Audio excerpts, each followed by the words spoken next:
Welcome to the Contagious Code Podcast, where we dive deep into code, learn practical skills, celebrate the beauty of engineering, and eliminate imposter syndrome. I am Tejas Kumar, and I've been building on the web for over 20 years at places like Vercel, Spotify, Zeta, and more. Today, my guest is Max Stoiber. Max is a prolific open source contributor, having created multiple libraries that are extremely successful and popular. Max is also a prolific writer who has written many essays on the topics and contributed quite a lot to the web development ecosystem. Most importantly, his essay titled Margin Considered Harmful. We'll put links in the show notes. But above and beyond this, Max is a successful entrepreneur and founder, having made an exit, meaning having been acquired, twice. And in our discussion today, we talk about all of this. Specifically, we talk about his most recent startup. And we had this discussion before he got acquired. Congratulations, Max. Where we talk about Stellate. Stellate is his company that does GraphQL caching at the edge. It's absolutely incredible. And his customers range from pretty significantly across the Fortune 500. In our discussion, we talk about what it takes to cache GraphQL at the edge extremely well. We talk about the importance of performance. Do the milliseconds even matter? Spoiler alert, it does. And we talk about how to manage effective GraphQL caching despite user personalization. This is a deep dive on GraphQL and caching and performance like no other. But there's also a business side to this episode. Given that Max is a pretty successful founder, we talk about what it takes to build, found, scale, and run a SaaS or software as a service company with a product, and to do it effectively. Max has done this again twice now between Spectrum and Stellate. He seems to have a thing for the letter S. And we talk about what it takes. Spoiler alert, Max says one of the most important things is to just relentlessly talk to and listen to and hear from and take into consideration feedback from your users. Like, talking to users relentlessly is something that he says is very important, among a bunch of other things that I will let you discover in this episode. Now, I'd like to offer this to everybody at no cost, and the way we can do that is through partners and sponsors. Let's take a moment to acknowledge them. The Contagious Code Podcast is sponsored by Code Crafters. Code Crafters teaches you how to code in a very interesting way. They have you pick a programming language, anything. That could be something you are just getting into and something you want to get better. And they have you pick a tool that we use as developers, Git, Redis, Docker, something like this. And they have you then use that programming language to implement that tool from scratch. Literally, like, rebuild it, build your own Redis, right? And by doing this, you get better at the language, but also better at the tool you're building because you understand like how it works on the inside. It's a really great way to learn. And frankly, I enjoy it. The founder of this company, Sarup, is a friend. Fun fact, we worked at Vercel together. Anyway, if you want to get a significant discount here, up to 40% off, then use the code in the show notes. That's tej.as/codecrafters. That's the link in case you're too busy to go to the show notes. In any case, thank you for sticking around. Now for my discussion with the great Max Stoiber. Max Stoiber, welcome. Thank you for having me, Tejas. I'm excited to be here. Good to see you again. Yeah, it's really good to see you again, man. It's one of these special episodes where I consider you a friend. I mean, we've been to many conferences together, AgentConf, Web Direction, Sydney, and we've always had some really good chats. So I'm excited. I think this will be no exception, and the only difference is now people get to listen to it. So I think that's really great. You said you've been living in SF for a while. You moved there to start Stellate. I'd love to dive into all of that, the whole business. We're joining on behalf of founder and CEO season, so we'll get a lot of your insights here. But before we get into all of that, could we maybe do a little bit of an introduction to you and what you've been up to, just for those who maybe haven't heard of you yet? Sure. I'm Max Stoiber. I am a software engineer by trade, and now for the last 3 years, I've been the co-founder and now CEO of a company called Stellate that does GraphQL edge caching, and now more broadly, we've built the best GraphQL CDN. And I'm probably most widely known. It's funny. I always say this sentence. I'm probably most widely known for creating a bunch of open source projects like React Boilerplate and style components. And I keep saying that sentence. And then one day somebody came up to me and was like, I read this like biography of this person that was going to speak at this conference, and it said I'm most widely known for this and that. And I was like, this guy is full of shit. Like, there's no way that they're actually widely known. And then I looked at the open source projects you created, and it turns out you're actually widely known. Like, you're not just making that up. And I was like, that's funny. Maybe I need to find a way to phrase that differently. But yeah, I created a bunch of open source projects like style components and React Boilerplate because I was really early in the React community, and there was a lot of stuff that didn't exist that I needed to exist in order to build the apps that I wanted to build. And so some of those became really, really popular. Style components is now used by like some crazy percentage, like 10% of the top 10,000 websites. It's used by millions of developers. It's one of the top 300, I think, GitHub repositories by stars of all time. Like, it's ridiculously huge. Lots of people use it. And so through that, I've just been speaking at a lot of conferences. That's how Tejas and I met. A lot of that open source work. And now I run a company, which is a very different kind of challenge. Yeah, and I'd love to capture all the trade-offs, nuance, etc. around that challenge. You're best known. You said I love what you said. You said you built a lot of things because you needed them to exist. I feel like this is quintessential, like open source person mindset, right? Like, I need this. I'm going to build it for me, and then others are going to benefit from it. And indeed, they did. What was the thought process there to open source it? Because I know a lot of folks do this on the daily. Like, a lot of the listeners will be listening to this and going like, hey, I built a bunch of stuff. I just never released it as open source. So how did you come to that step to like, I'm just going to make this open source and share it with everyone for free as well? You know, this is a really good question, because it actually goes to something that I've been, that we're probably going to talk about the company building stuff, which is that I, as a person, as a human being, either nature or nurture, I have a need to connect with humans. It's something that I innately want and need in my life, which is neither, like I'm saying that without any judgment, right? That's neither good or bad, it's just the way I am. And because of that, one of the ways that I do this is that I'm a person that generally defaults to open. Like, I generally default to, let me share the things that I think, let me share the things that I'm working on, let me try and get other people to be excited about them, because through that I can sort of achieve my own goal of wanting connection with humans, right? Like, that's really where it comes from and why I default to open with everything. And so it was never really something that I consciously made a choice of. It was sort of like, well, it's obviously the right way to go, because if I'm optimizing for connection, if I build things and I just leave them on my laptop, I'm never going to have more connection with humans, right? I'm never going to be able to talk about it at a meetup. And so instead, I push it up. The other part is, I'm kind of a lazy person in that I don't want to solve the same problem twice. I get really frustrated when I solve the problem, and then I build another thing and I run into the exact same problem again. And so whenever I have a solution, I'm like, actually this solution is probably reusable. I just create a new open source, like I just create a new repository, push it to GitHub and publish it to NPM. And I create a whole workflow that makes it really simple for me. And so what people don't know is that, Max Stoiber, this public persona, is well known for, style components and reg boilerplate, and then Spectrum and some other stuff. But that's like 2, 3, 4 projects that I've made out of hundreds, right? If you look at my GitHub and you go through my repositories, there's hundreds of projects, most of whom are either useless or have never been used by anybody except for me. But that's fine, right? I didn't make them necessarily to become popular. I made them because I had a problem that I wanted solved. And so I solved that problem for myself. And then I was like, well, I don't want to solve that problem again. Let me push it to GitHub so I can reuse it, right? That's where pretty much all of my open source projects came from. And so, yeah, I think... That's so interesting. Yeah. I think that's so interesting because there's a selfishness to it, but also a selflessness to it, because you give it away at the end, and it's like it's perfectly balanced, as all things should be. Let's talk about Stellate, because I wanted to ask you now how you connect this. I need to share everything with running a business, but it would make sense to define this business first. Let's talk about Stellate. What is Stellate? Why does it exist? What do you do there? Why should people use it? I will answer your question. Let me tell you one funny anecdote first, which is, my parents, as I became more popular and I started, traveling around the world and speaking at conferences and, told them about how millions of people were now using these things that I created, invariably, like they keep coming back to this idea of like, why don't you just charge everybody $1 for using styled components? Hey, no. And I was like, yeah, that's not how open source works. That would not have worked, but that's really funny. What is Stellate? So I co-founded a company a while ago called Spectrum, where we were building a community platform for developers. And again, this was actually born out of my own need.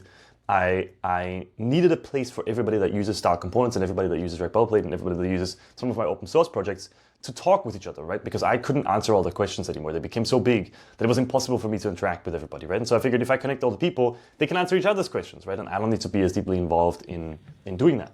Was there no GitHub or Discord or anything like that at the time? So there were GitHub issues. There was Discourse, the forum software, and there was Gitter, which was like a chat kind of a thing built around Git repositories. Unfortunately, all of these, GitHub issues are issues, so they already don't work for this, to be honest. People don't really connect over any GitHub issues, you know what I mean? Like, people submit a bug report and then they leave again. Nobody really answers another bug report. It's kind of rare interaction to have. And so I wanted a space where people hang out and actually connect with each other as humans and sort of help each other and talk about the things that they're doing. Gitter is fine and is what I used, and it was a chat platform, but it wasn't search indexed. And that meant that the same questions just kept getting asked over and over because people would Google a question that they had with an open source project and they wouldn't find the answer. Even though somebody had answered the question maybe a year and a half ago, that question didn't show up in search results, so nobody could find it again, right? And so they were like, oh, style components getter, let me go ask the same question again that somebody just asked 2 weeks ago. And it was kind of frustrating for everybody and didn't make for a good experience. And so I was like, wait, I met my co-founders, Brian and Bryn, who had been working on this idea of what if we make a community platform that is also search indexed so that you can actually find the things again that were talked about. And so that's what we ended up building, and that eventually got acquired by GitHub in 2018 and turned into GitHub Discussions, right? And that's sort of the GitHub version of this now, where now every repository optionally can enable basically a forum, a static forum that's search indexed. That's not for issues, it's really for, hey, let's discuss about this thing, right? Although people still use it for issues sometimes. Can I ask a very sensitive question? Sure. Was that acquisition good for you, like in a big way? If you're talking monetarily, no. If you're talking for my career, then yes. There's the reason I'm asking, sorry to interrupt, but like I feel like a lot of people glamorize this. They think, oh, he's now a billionaire, totally. Or a millionaire at least, you know. But so I'm glad you say no here, and I would love to hear more about that. There's a lot about building startups that's because it has now become known as a path to riches, right? As something that people do when they want to get rich, and when it works out, you get really rich. People generally assume that people who do startups get rich off of them. And nothing could be further from the truth, right? Only really the top, probably 1%, maybe 5% at most, but that seems really ridiculous, probably less than 1% to be honest, of founders that found a startup actually end up getting rich. It's a little bit like being an actor, you know what I mean? Like you look at Brad Pitt, but then people generally don't assume that the local actor that's playing in a local theater is rich, right? For some reason with startup founders, they do this. They think, oh, you know, there was an acquisition, so these people must be rich, but that is usually not the case. Only in the rarest of acquisitions.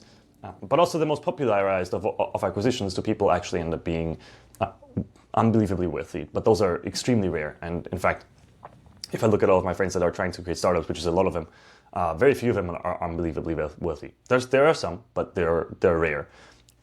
But it's sort of also, I think, there is the potential to be unbelievably wealthy, right? And not many other avenues in life have that. Startup founding is sort of a bit of a black swan event in that way, because you assuming you have the right privilege and the right access, and you grew up with a laptop and you're connected to the internet and all that, it is one of the few paths where legitimately, if you put a lot of hard work in and you learn how to do it, you have a chance of going from literally nothing to literally being a billionaire. Now that is still an extremely rare event, but there's very few other paths in life where that is even a rare event, right? If you go work at a big company for 40 years, I can guarantee you're not going to be a billionaire afterwards. Like that's just not an option, right? It's not even a rare event, it's just not a thing. With startup funding, that is a thing, and so I think that's why people look at it sometimes as like, oh, everybody that founds a startup eventually becomes a billionaire, right? Which nothing could be further from the truth. I am not a billionaire at all, nowhere close. I love it. Yeah. Okay. So it was not good for you monetarily, but in terms of like opening doors and establishing you as the great Max Stoiber, this was super helpful for that. I mean, you also have to look at it effectively when acqui-hires like that. So the Spectrum acquisition was really an acqui-hire. GitHub wanted to have the me and my two co-founders as part of GitHub to work on GitHub Discussions, and or it eventually turned into GitHub Discussions, but that's anyway. And when you get acqui-hired, which means when the acquisition isn't strategic, when there's not some really big strategic fit, then usually these acqui-hires, effectively you get a good big tech job and maybe a nice signing bonus that you wouldn't otherwise get, but it's not like life-changing amounts of money, right? If you were to apply to a high-level engineering job at a large big tech company, you would get a relatively similar job offer. It's sort of the same thing as working at big tech anyway. You're not like becoming a billionaire. That's different than when you have a strategic acquisition, right? When you have a strategic acquisition where the company is acquiring the actual product and they want to keep using the actual product because it fits into the strategic portfolio of the company, those acquisitions end up being a lot more expensive, right? And so all the famous acquisitions where a lot of money was made, like for example WhatsApp, right? Or Instagram for Facebook, or the failed acquisition of Figma by Adobe, right? Those are big strategic acquisitions. Facebook saw, hey, Instagram and then later WhatsApp they are taking market share in the social space, and we want to own that market share. We can see them growing for many, many years to come, and so we're going to spend an exorbitant amount of money now, but it's going to pay off because for the next 20 years, people are going to be using WhatsApp and Instagram, and so that's worth it to Facebook. Or for Adobe, it's like, oh, Adobe XD totally failed. We want to own the creative tooling space or whatever their strategy is, right? Figma is a core part of that. We want that core part to be a part of Adobe. And so those acquisitions are really expensive, and that's where people make a lot of money. Acqui-hires, usually people don't make life-changing amounts of money. They make, they're nice, but they're not life-changing amounts of money. Right. So you got acqui-hired, you joined GitHub. How does this then become Stellate? So at Spectrum, right, at Spectrum, we were using GraphQL for everything. GraphQL was relatively early at the time, but we made a bet on it because the developer experience was so much better than anything else at the time. And it worked out beautifully. GraphQL was a part of the stack that we chose that probably worked the best. We didn't really have to think about it much. Evolving our API was really easy. Querying it from the client was relatively easy. There were some, hard parts about it that, any technology has, but generally speaking, the experience was really pleasant. And so when we were growing, we ended up having a lot of scaling problems because of the database that I'd chosen. And I was like, okay, we need to solve these scaling problems. I can't really switch out the database. Like, that's a major operation. But I can put a cache in front of my GraphQL API, right? And if I do that, then that would alleviate a lot of the load on our database, and then I wouldn't have to switch out our database. But putting a cache in front of our GraphQL API turned out to be kind of a hard thing to do. Nobody had really built a GraphQL CDN, right? It just didn't exist. And so I ended up building sort of a pretty terrible server-side implementation of a cache that worked okay-ish, but wasn't really what I wanted. I was like, GraphQL is a standard. GraphQL clients do this on the client, right? GraphQL clients do caching on the client. Yeah. Why can't I just run this at the edge and have a CDN that actually caches data between people rather than only for one person? And so the problem space was seeded at Spectrum. And then later on, when I met Tim, my co-founder at Stellate, it's funny that all these names start with S. When I met my co-founder at Stellate, he said, look, I built a prototype of a GraphQL cache that runs at the edge based on all these new edge computing runtimes. Oh, wow. And I was like, no way, somebody's finally built this, right? And I realized if I had this need back then, probably other people have this need now, and so we should turn this into a company. That's really where Stellate started, was like, hey, I had this need, Tim had built the prototype, I was like, let's make this into a product that more people can use than just this prototype. So Stellate, let me say back to you what I now understand Stellate to be. And spoiler alert, I actually knew this before, but whatever. Stellate gives you edge caching for GraphQL APIs. That's where we started, yes. Oh, there's since more. Evolved. Yeah, we've since evolved. Initially, Stellate was called Graph CDN, which was a very on-the-nose name about the fact that we're a GraphQL CDN. But it turns out, and we can talk about renaming company, but it turns out when you name your company sort of a what name, when you name your company after something that it is, then you can't really evolve from what it is, right? It's hard for Graph CDN as a company to go and do other things because you're sort of constrained by your name. If it's not obvious to a person that Graph CDN would also have this other thing, then you can't really do that other thing, right? It doesn't work. Yeah. And so eventually we had to rename the company because we do more things now. And part of them are things that fit into the Graph CDN brand, like we do GraphQL edge caching, we now do GraphQL rate limiting. And part of them are things that don't really fit into the Graph CDN brand. For example, we now have a whole developer portal product where people can create documentation for their APIs so that other people can consume the API key management. But those things don't really fit the Graph CDN brand. And also we built a whole metric suite where people can get real-time observability for their GraphQL API and all their traffic, right? None of that fits within the Graph CDN brand. It's not something that CDNs usually do. Although the observability, you could argue now Cloudflare and some others are getting into a little bit, but it's not a traditional CDN feature, right? And so the name was actually holding us back from thinking through the opportunities that we had in front of us.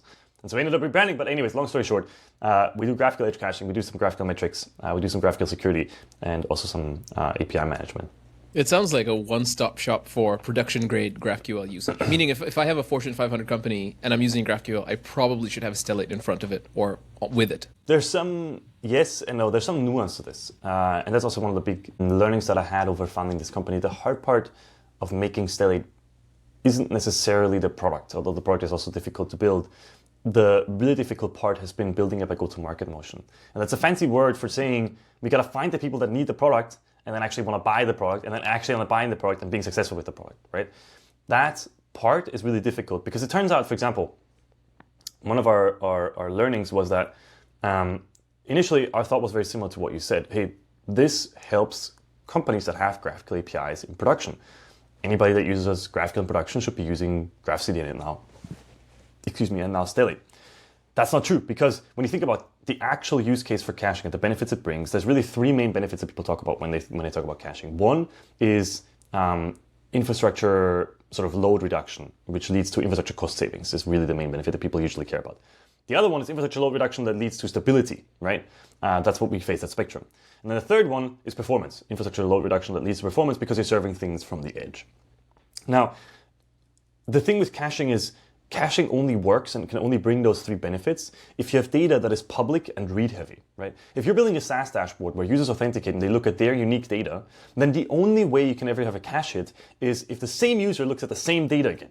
But arguably, when the same user looks at the same data again, that is not a valuable event for your business, right? That is kind of irrelevant, because really your business is valuable when a user looks at new data or creates new data, right? That's when a SaaS dashboard is really valuable. And so caching for like SaaS dashboards is kind of useless.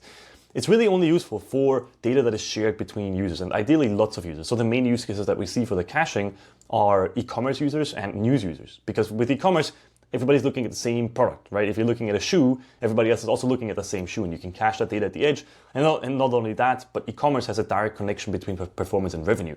So you can make an ROI argument internally and go, hey, look, you want to buy this technology, which is really expensive, because you're going to make more revenue through the performance benefits that you're getting from it, right? News, it's often about stability. News is sort of a hype cycle driven business where they want to have traffic spikes, right? A news organization wants to have traffic spikes. If it has a traffic spike, they're getting a lot of traffic, they make money. If they don't have a traffic spike, or don't have a lot of traffic, they don't get money. So news organizations want traffic spikes. But then corollarily, you need to build your infrastructure such that you can handle traffic spikes, which means news organizations often end up doing this thing where they buy 10 times the infrastructure that they need. They literally have 90% of their servers just sitting around idle, just in case on that day they get a traffic spike, because auto-scaling is often too slow for the hype cycle of news cycles. There's some technology that can improve this, but generally speaking, that's what news organizations today do. All that data is public, right? That article that you're reading is the same article that I'm reading, is the same article that John Schmo next door was reading. And so if you can cache that data at the edge, you can get a 99% cache hit rate and actually can downscale your infrastructure by 10 degrees more. So you end up not having to overscale your infrastructure. You end up serving everything from the edge really quickly, and you end up saving a ton of money, right? Now, I'm saying these things, these are learnings that took us probably a year and a half to figure out. I'm summarizing like a year and a half of hard work very concisely in 2 sentences. And that's only possible because I spent a year and a half in this market talking to every single news organization, every single e-commerce organization, and every single other organization that uses GraphQL, and learned about the problems that they're facing and how they're using their business. And that's the hardest part about building a business for us, is not the product and the engineering are hard, but we know how to do that part, right? The hard part is how can we actually get this product to market? And that means understanding the whole market in this level of detail, and then understanding how our products can fit into that, and then running a sales process to actually get that into people's hands. That was a very long answer to say yes, but also no. No, that's perfect. That's why we have these discussions. I want your long answers. This is really, really insightful. And you know what? This is not unique to you and Stellate. Like literally so we're in the middle of founder CEO season, and everyone I've talked to, every single one, bar maybe one or two, say this. Like I think of Glauber, the CEO of Terzo. He mentioned like they're doing globally edge replicated SQLite, right? And even he's like, look, this is a very hard problem, but it's nothing compared to the positioning and marketing of this product. How do we do it? Also, Brandon Bayer from Flight Control, same thing. Yeah. And Flight Control is a nice UI on top of AWS, and still he's like, no, I can't. Marketing is so hard. What are some strategies that were helpful for you to actually understand the market in this depth, right? Because like you've got to talk to a ton of people, but you're like one person. So would you then just hire a team to talk to everyone in the market and understand the pain points? Like how do you scale that? I have a few hot takes. I think generally speaking, the audience that you're talking to, the friends that you have, because you're Tejas and you're an engineer, are people that are engineers. And those people generally are going to enjoy coding more than they're going to enjoy building a go-to-market motion and talking to hundreds of people to learn more about what drives them, right? I think there are people in the world, and I know people in this world that specialize in go-to-market and specialize in building up these motions, and they enjoy that more than engineering, right? And so to them, it's like, oh yeah, I love doing this thing, but then when I actually have to build the product, it's really hard, right? Because that's the part that I don't know very well. And so they try to get co-founders that do that.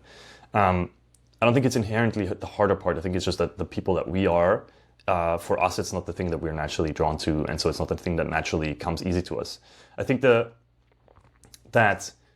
the other hot take that I have is that often, especially in the DevTools world, but also more generally, but especially in the DevTools world, people often build solutions in search of problems.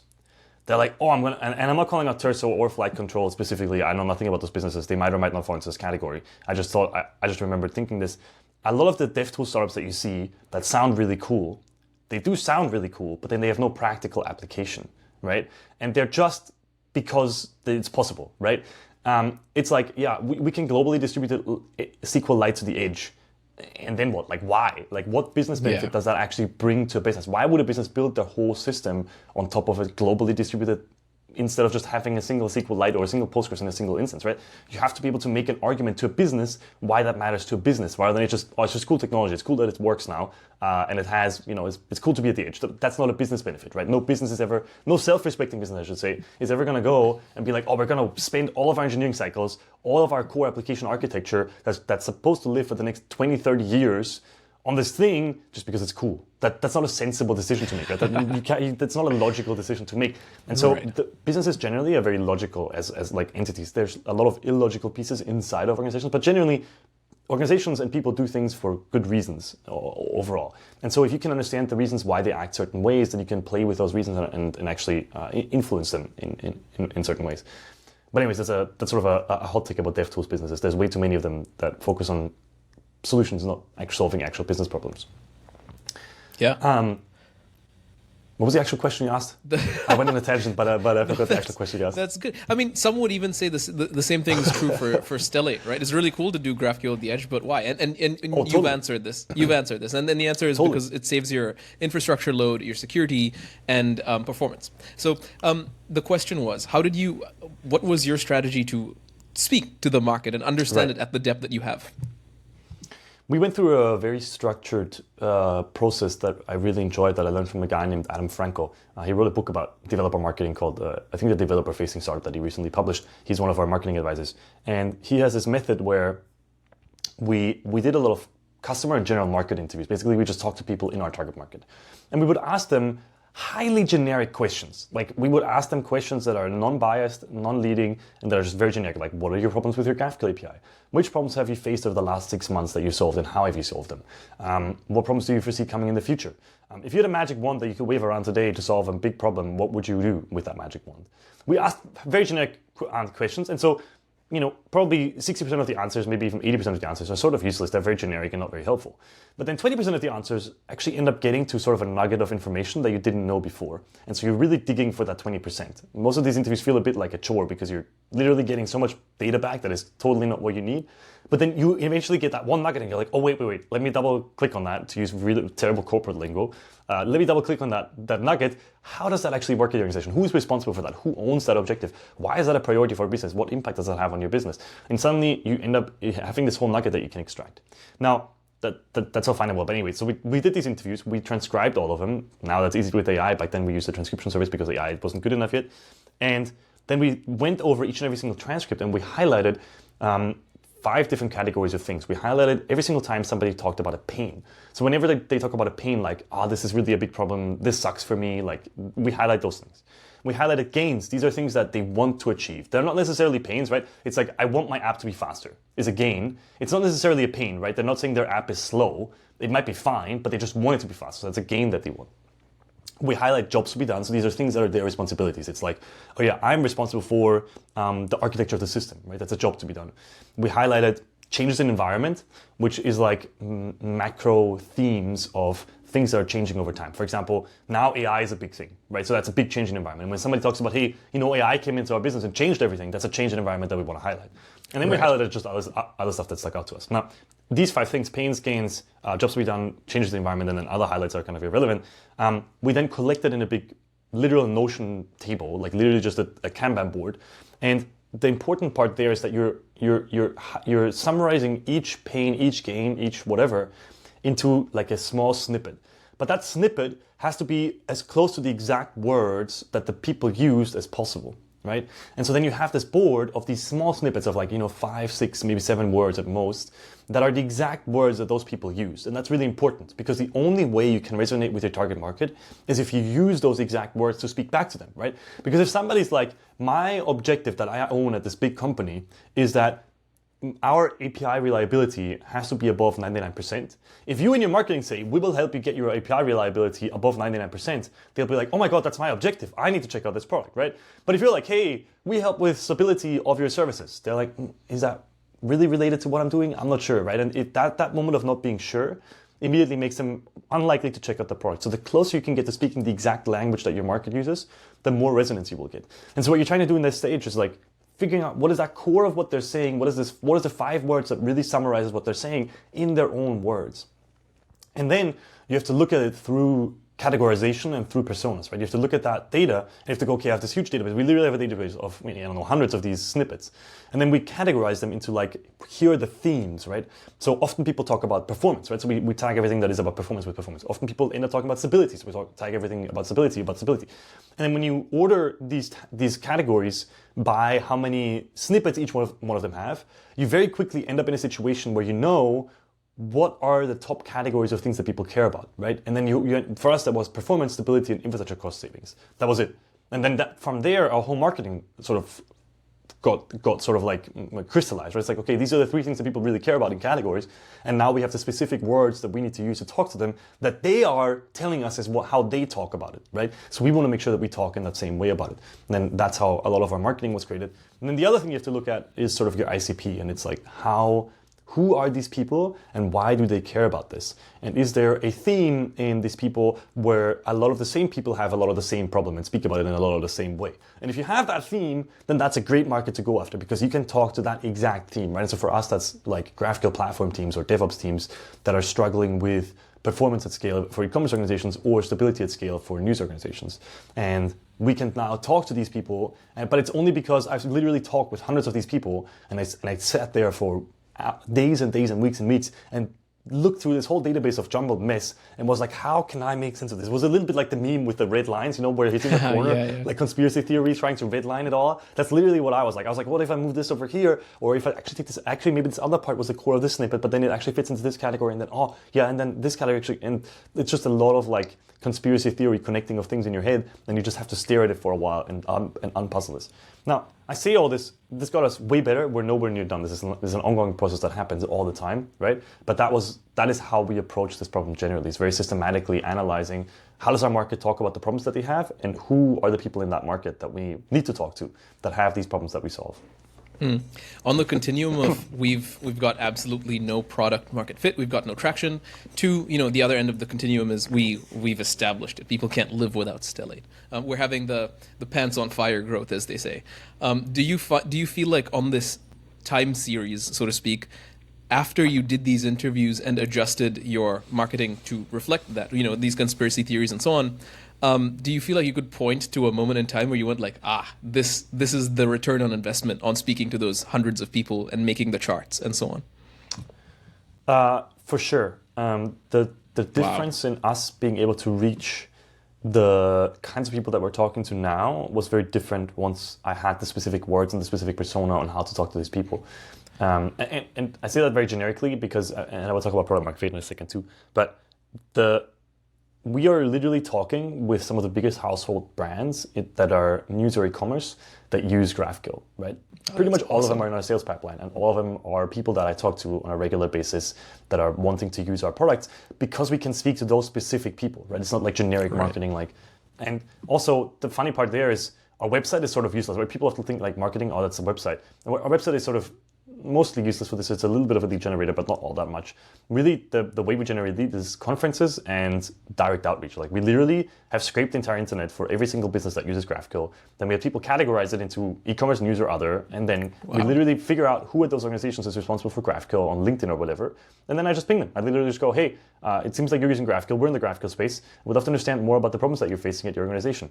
And it doesn't always work, right? Many people don't reply, but many people do reply. And then we start a conversation. And if I realize, hey, if they tell me, hey, we have this problem with performance, I'm like, have you thought about edge caching, right? And they're like, no, how could that solve our problem? And it's a very organic, it seems, people get these SDR outreach messages in their inbox and they're kind of annoyed by them. But the thing is, that stuff works. Like outbound marketing works. It's literally like you're getting it. Imagine if you're a developer and you have a problem with your system where you're like, my Next.js app, my Next.js 15 app in production for some reason has an int can't find file error because I tried to publish a dynamically rendered Vercel function, but it didn't include the correct file because I'm doing FSL refile, and so Next.js doesn't know that those files need to be included. Right. It's a very specific bug, yeah, and I'm on purpose being very specific here. Yeah, this is awesome. So you're hitting this bug in production and you don't know how to fix it. Suddenly you get an email in your inbox that says, are you running into the problem with fs.read file deployed on Vercel with Next.js? We know how you can solve it. Come talk to us.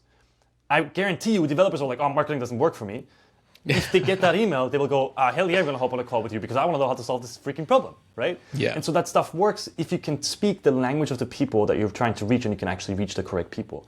That actually ends up working. That's why we get, now, all these people, all of these developers that get SDR outreach messages that don't work, it's because the companies behind those outreach messages are going either way too broad, they're targeting the wrong persona, or they're targeting people that don't actually have the problem that they solve. And so developers are like, why am I getting all these stupid emails from all these stupid marketing people that I don't care about? And it's because these organizations aren't sophisticated enough to do it well. But when you do it well, like I just showed in the reverse example, it would totally resonate with you and you would totally hop on a call with that person because you wanted to know how to solve your problem. And so that's the part that works really well for us. So yes, I've noticed a huge difference. That's so cool. You're giving me an idea for a company that just does this, but like really well. You know, that identifies who should we talk to by scraping the entire internet for. That is such a Max Stoiber thing to do. I built a scraper to find out who uses GraphQL and what their pain points are. Indeed, outbound marketing works. That's a great statement. Thank you for that. I love this is very in line with what you said at the beginning of the episode. You know, you're like, look, I solved these problems and now I need to connect with people and share it. And I love that you're sharing. I love that you're sharing all of this.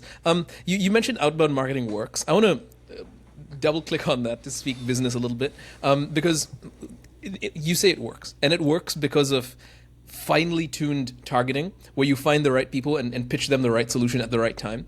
But what percentage of the time is sort of the threshold for the basis of saying this works, right? Because I have to assume a high rate of rejection.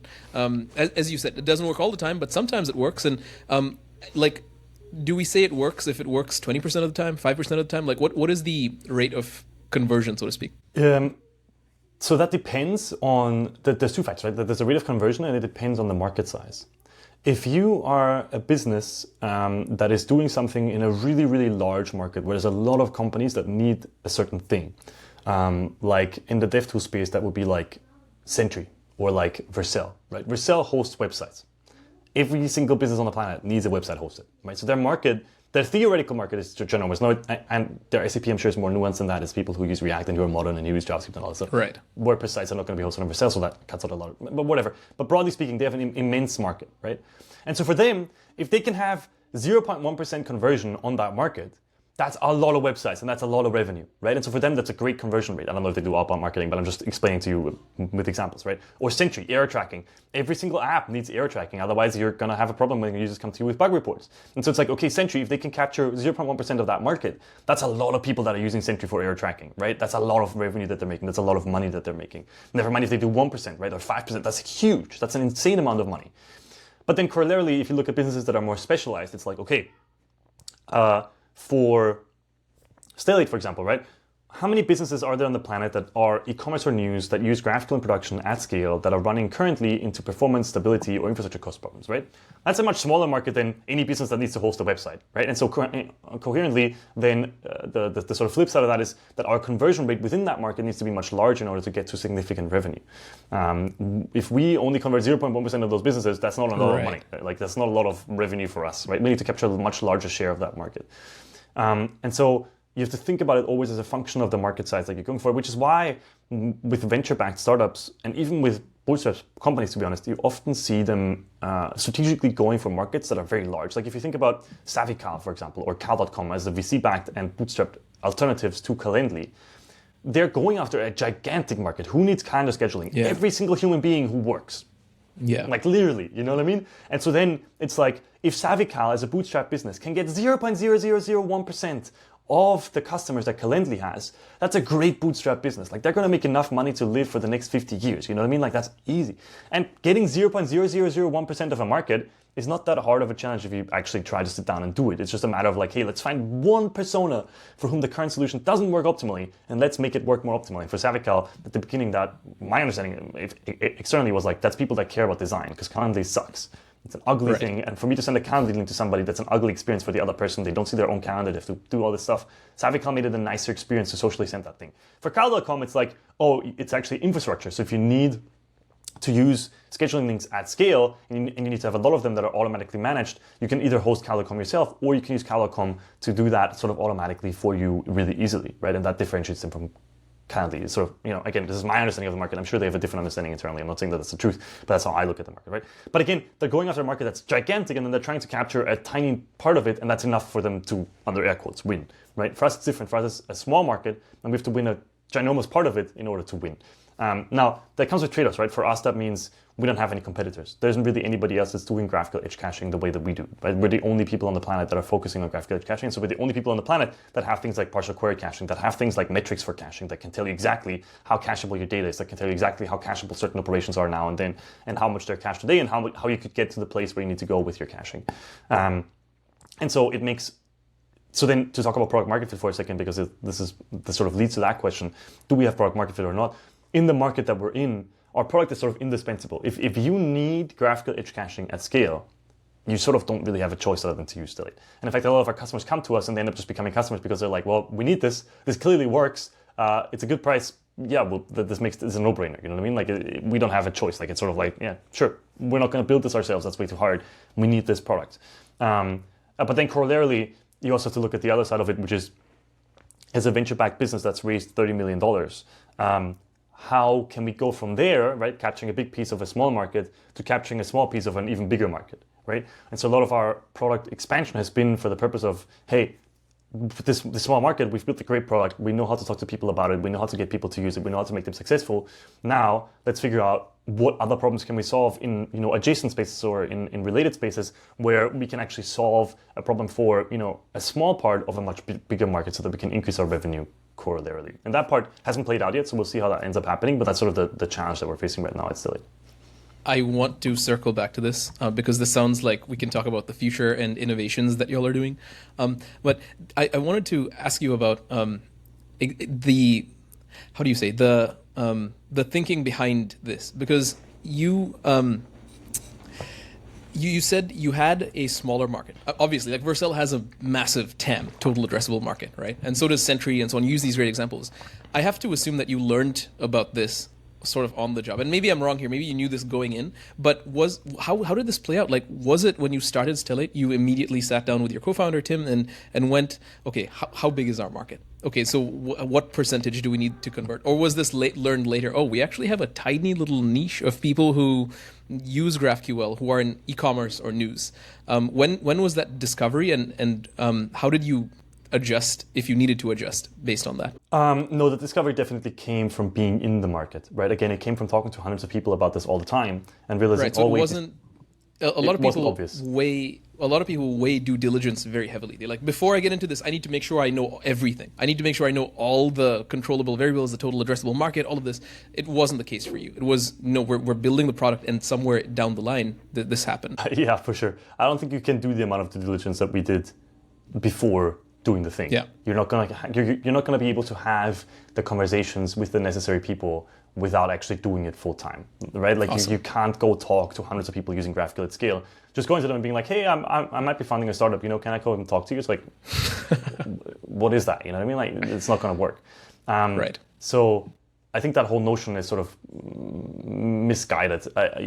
I think you can only learn these things from actually being in the market for a long time. Again, when I say these things now, right, they sound really logical. They sound kind of obvious, right? They're sort of like, duh, of course people need caching for performance, scalability, and stability. What do, you know what I mean? Like, that's an obvious thing to say. And some engineers listening to this might be like, oh yeah, that's why I use caching. Like, what do you mean? Of course that's the way.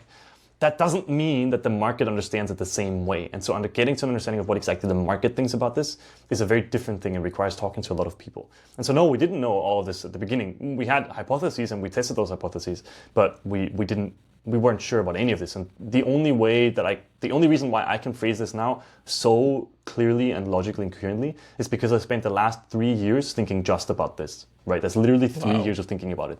You cannot do 3 years of due diligence on any business just because of that. So no, this was not obvious at all. No Nice. way. What I'm hearing is you have to, at some point, it's better, or you have to, by necessity, build the plane in the sky as it's flying, as opposed to like looking at wind patterns and building the plane on the ground without knowing if it'll actually fly. Does that track?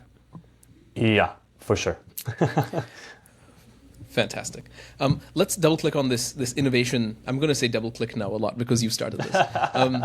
But you mentioned, okay, so you've got your market. You're doing some nice things there. It's working for customers. People are happy, and the next steps would look like maybe solving a smaller problem, but in a slightly bigger market. Could this mean providing these things? For example, lowering the load on infrastructure, providing observability and performance metrics, doing this for something more than GraphQL, maybe like, I don't know, just traditional RESTful services or something like that. Yeah, there's a few ways you can approach that problem, right? And we're sort of exploring all of them. It's like, what are the adjacencies where you have a unique strength that you can play to, and how can you play to them, right? So one avenue would be, hey, we're really good at building caching, edge caching for APIs. We're really good at managing caching validation for people. We're really good at giving them metrics for caching. What else can we do caching for, right? REST APIs, maybe databases, maybe, right? Like, where else can we cache data? That's one way of doing it. Another way of doing it is looking at, hey, who are the personas that are buying our product today? Who are these people that are actually paying for Stellate already? And what other problems do they have, right? So if I'm talking to GraphQL platform teams, if I'm talking to DevOps teams, we solve, not all of their objectives. We don't eliminate their jobs in any way, shape, or form, right? And so then it's like, okay, they must have other problems, otherwise they wouldn't exist as a job, right? Like, what are the other problems that they're working on? What other objectives does the organization assign to their team, to their department, to their person that they are responsible for? And could we build products to help them achieve those objectives? And would they buy those products if they worked a certain way, right? So you go talk to them and figure out, persona-wise, can we expand in the same persona to solve more problems and take over more of the GraphQL platform, or more of the platform work, or more of the DevOps work, right?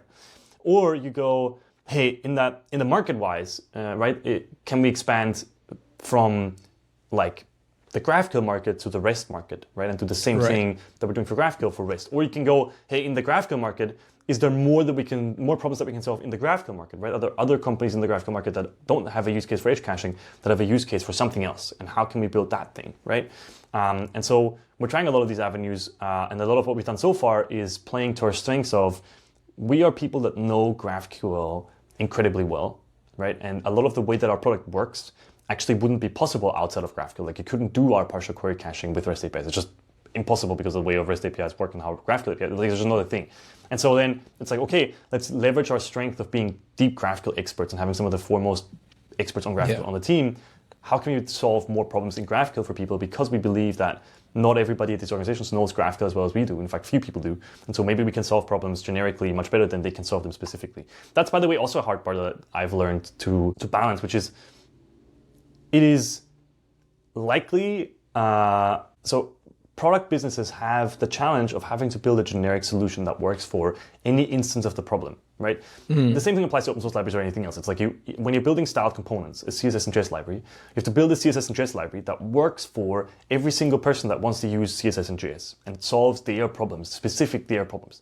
But you're building a generic solution. So you're building a generic solution that has to solve all these specific problems, and it has to solve all of them really well. And the same thing is true for products, right? Our GraphQL edge caching has to work really well for a generic, like a specific set of problems generically. And that's a very difficult challenge. It's much easier to look at a specific problem and go, oh, we use WordPress and our WordPress instance is slow. How can we make it faster, right? That's very different than building a GraphQL edge caching solution that works for WordPress, that works for a custom GraphQL API, that works for Azure, that works for whatever else, right? And so you're inherently always facing the challenge of, especially during sales conversations, of, hey, should we buy this generic product that says it can solve our specific solution, or should we build a specific solution to our specific problem that we know will solve the problem, right? That's often the bar that you have to clear in sales conversations to actually get products into a company. And it's not always obvious that the generic solution is the better path, and it has to be much better than what people can build specifically for their specific problem in order to make them actually buy it. Right. Part of what might help the sales motion is to say, look, you can still build your specialized thing on top of our general thing. Right. If you address a big, okay, cool. So they can build more specialized versions of it, which actually brings me to the next thing I wanted to ask, which is, you've got this strong, you're very well known for your open source work. And this is actually why I asked about Stellate and we got this far, because you mentioned you like to build something and connect with people by sharing it. How does that tie into Stellate? Meaning, what portions of Stellate are open source, if any? The rabbit holes are deep here. I love it. the portions of Stellate that are open. So open sourcing a business is a very different thing than open sourcing a library. Totally. Right? Stellate is not a library, Totally. Stellate is a business, it's a product. And we did open source Spectrum back when we founded Spectrum. And I realized that open sourcing a whole product is not very useful in the ways that people, I think, assume that it's useful. For example, people often say, oh yeah, open source your business and you're going to get all these great contributions and your business is going to be way better off because it has so many features that you otherwise wouldn't be able to build because other people build them for you. And it's like, no, like who sits down and for free builds a feature into Cal.com just because it's open source? Some people do, but then arguably, those people probably have very little context on your business. They have very little context on your ICP. They have very little context on the way you build products. And so most of the contributions that we got, some of them were great, but that was the minority. The majority of them were sort of like useless. They were features that the people thought we wanted, but weren't actually features we wanted. Or they were features we wanted, but they were implemented pretty badly and not in the way that we needed them to because people just didn't have enough context to actually do the thing well, right? And so we didn't get a lot of valuable contributions. It didn't really do much in terms of contributions. It didn't really do much in terms of like adoption. Like I think if it solves a problem, it solves a problem whether it's open source or not, right? Like arguably, I'm sort of a bit skeptical about the whole commercial open source thing because you have these people that are open sourcing their whole product, like Cal.com. I'm not calling out Cal.com, it might work great for Cal.com, but there's a category of businesses where this is true. They open source the whole product. And they're like, we're commercially open source, we're open source, our whole product is open source, but we're also a commercial business. Arguably, that doesn't really do much for the users, right? Because if you solve a critical problem, then people are going to adopt your product if it's a good solution. If it's not a good solution, they're not going to adopt it, whether it's open source or not, right? If Sentry is terrible at error tracking, nobody's going to use Sentry, even if it's open source. It's not a sales argument, right? It's sort of like, okay, but I need error tracking. It doesn't matter that it's open source. What matters is that you actually solve the problem that you're solving. And if you don't solve the problem that you're solving better than anybody else, then people are not going to buy it, whether it's open source or not, right? You still have to build a better product. And open sourcing your product doesn't really gain you anything to build a better product in my mind. It's not worked in my experience. People don't make valuable contributions or strategic insights or anything like that because they don't have 3 years of talking to all the people in this market, right? Like how are they supposed to? It's not a call out for people. I couldn't do that for Cal.com either. I couldn't go into Cal.com and be like, I'm going to make a really valuable contribution that's going to change the trajectory of your business. How am I supposed to do that from the outside? I have no context on your business. I have no context on your market. I have no context on your ICP. I have no context on anything, right? Like how's that supposed to work? And so I'm generally a bit skeptical about people open sourcing entire products, and the same thing is true for Stellate. I just don't see why we should do it, right? One of our core values is intentionality. We do things for a reason, and I just don't have a reason to open source the business. Like, why would I do that? We've open sourced parts of it, right? Like we wrote a whole GraphQL query parser that's about 10x faster than any other GraphQL query parser in Rust that we've open sourced. We've open sourced some libraries that we've built. We've open sourced some stuff like that is actually usable that we want to share with the community out of the good of our heart. But other than that, I don't see a point for us open sourcing a whole product, and so I haven't. Now, how that ties into my personal being of connecting with people, I actually really enjoy my role of being a CEO because I get to talk to hundreds of people, and the way I think about all this go-to-market stuff and building up an organization is kind of like a puzzle, right?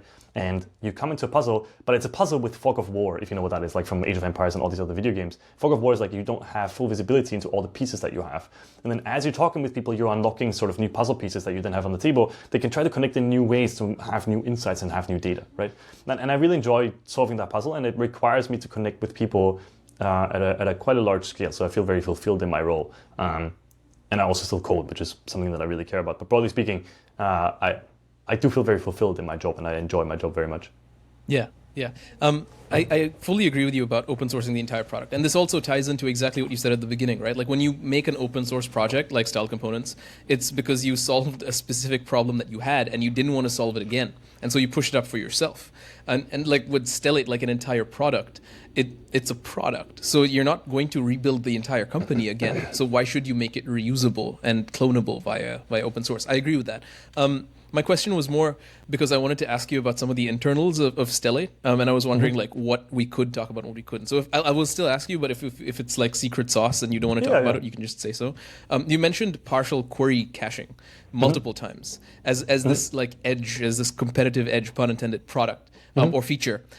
What is that? How does it work? So one of the core problems that you run into very quickly when you do API caching, especially for GraphQL, is that one single query might contain data that's cacheable and might contain data that's uncacheable, right? Very common example for us is e-commerce. You have a product, the shoe, right? The title, the description, the images, the reviews, the ratings, all that stuff, very public. Everybody's looking at the same shoe with the same images, with the same name. But then you have a field price. And that price ends up being personalized to the specific user that is sending that request. Or you have a sidebar with personalized recommendations based on what the user last looked at, right? And so then you have a personalized recommendations field in your GraphQL schema that you query as part of the product. And you're like, what are the recommendations that we give to this user based on this product? And suddenly, because you have one field in the whole query that is non-cacheable, you can't cache the whole thing.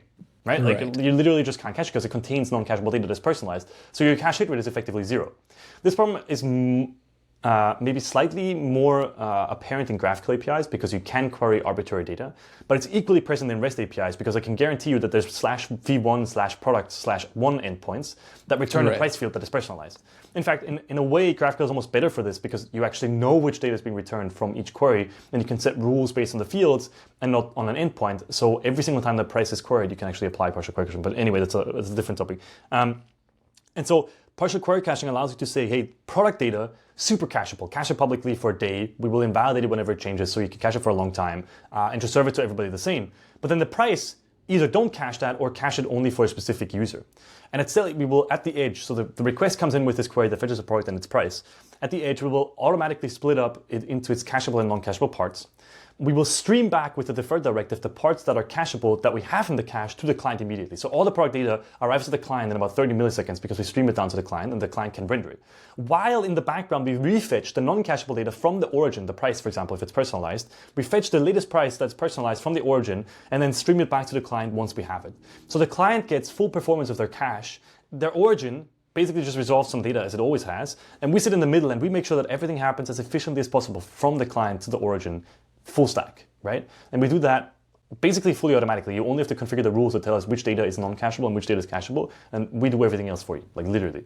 Now, that is a really hard problem to solve. That took us 3 years of thinking about it to get to a point where we can do that without any edge cases breaking any of our customers. Again, we have to build a generic solution that works for every use case. So we had to spend time to analyze every single possible edge case in GraphQL around unions, intersections, around all these things that are difficult to manage and how we manage them for our customers. And now we have solved it and it works great for our customers, right? But that is a thing that sets a generic solution apart from a specific solution. No business on this planet, apart from like Netflix and Amazon maybe and Walmart, that have large engineering teams is going to go, oh, we're going to spend the next 2 years building partial query caching as an in-house solution, right? Like that makes no sense. No business has the time to do that, right? And so that's why it's one of our selling points. It's like, hey, we now have this thing that you need to actually get your cache to be successful. So use Stellate instead of using something else. Like it makes no sense.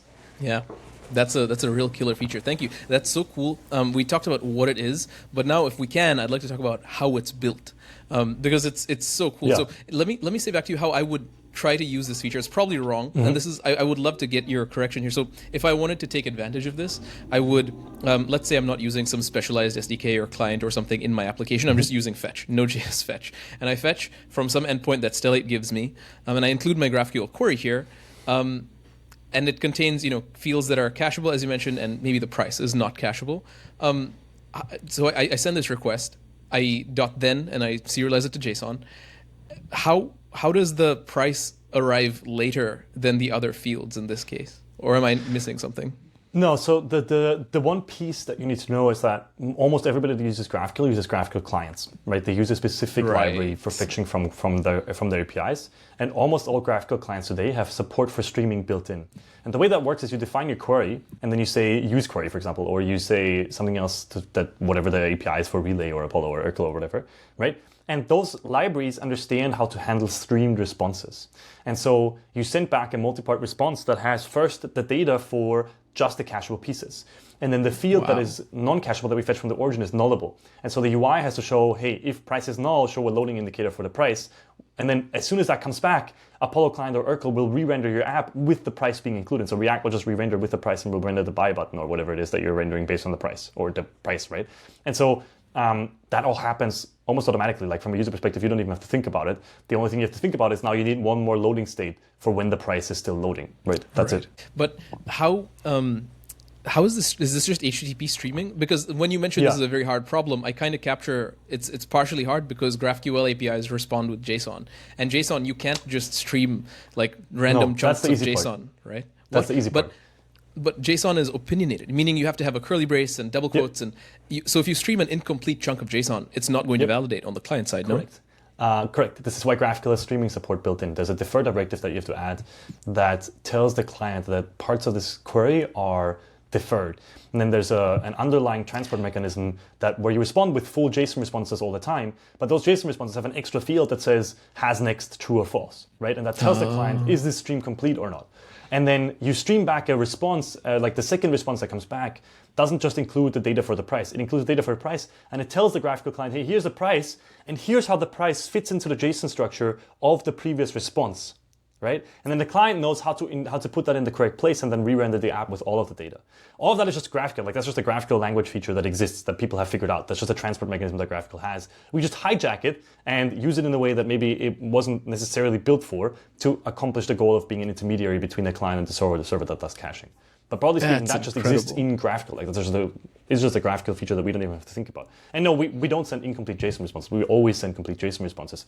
They just tell the client, hey, this is incomplete in terms of like the JSON doesn't contain all the data, but it is valid JSON. And then the next time the next response comes around, it's like, hey, here's some more data. Is it now complete or not, right? And then if there's a third response, which is possible, then it's like, hey, here's another JSON chunk of more data. Is it complete or not? Incredible. I remember when the way to use Stellate or GraphCDN back when I tried it was to just paste your GraphQL endpoint URL, and that's it. And you get like instant edge. You get a new endpoint, of course, but it just works. Is that the same?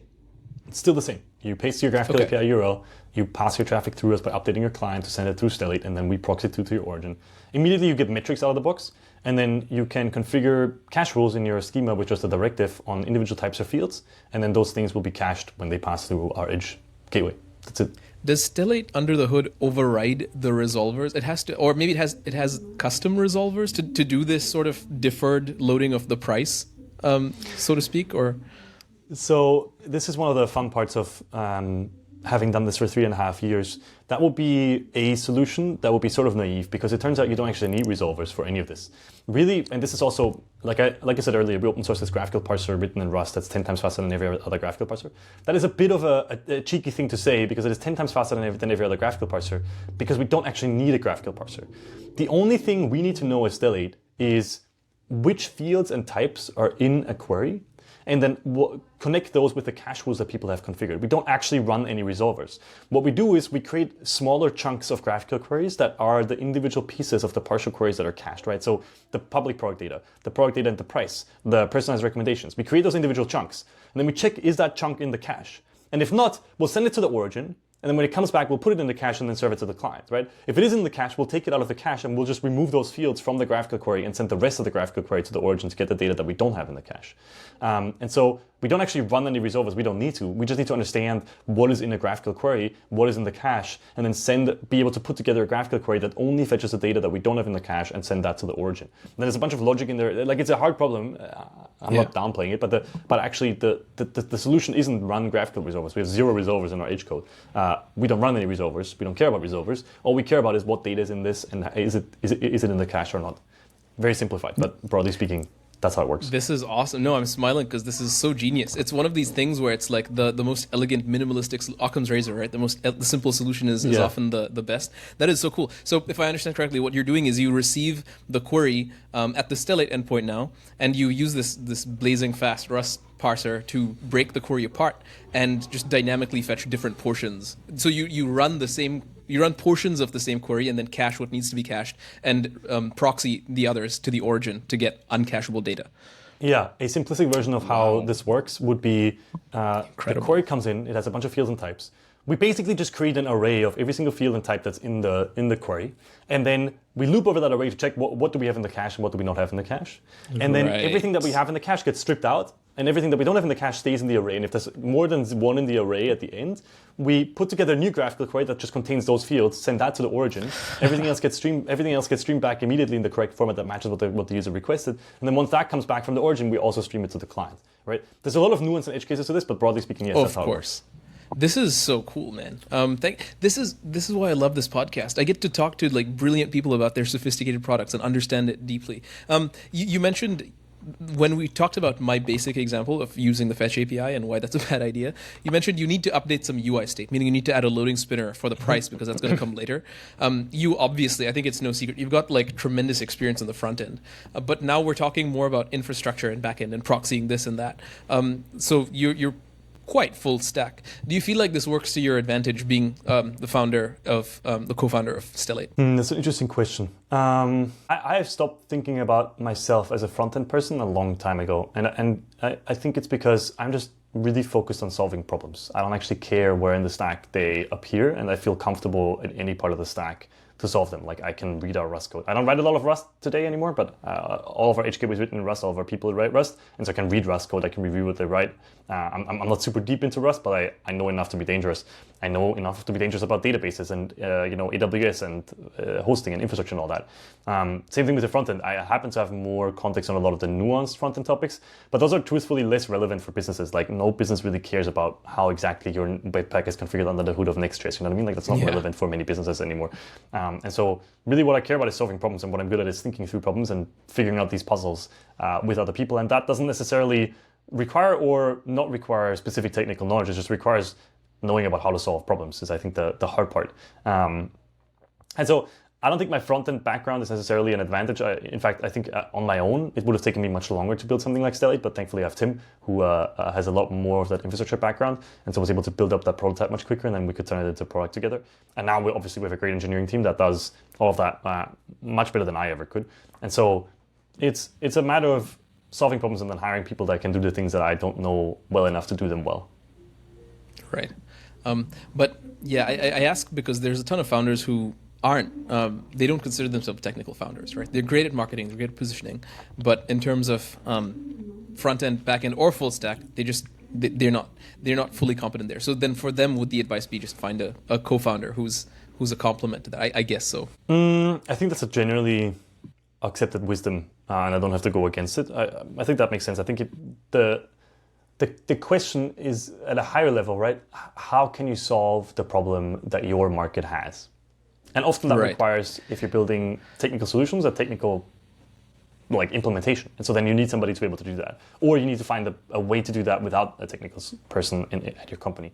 But broadly speaking, it's just about how can you solve the problem, right? And if your market need isn't one that requires a technical solution, you also don't need a technical co-founder, right? Like if you're trying to build a better supermarket, you probably don't need a programmer as your co-founder. You probably need a logistics person as your co-founder if you don't know logistics, right? Like it just depends on which problem you're solving. If you're making a new coffee shop, which is in a way a problem that you're solving, then you don't need a programmer co-founder, right? Like you need a barista co-founder or a business operations co-founder or something. Like it really depends on a technical person nonetheless, because they understand the technical side of coffee, for example, in this case.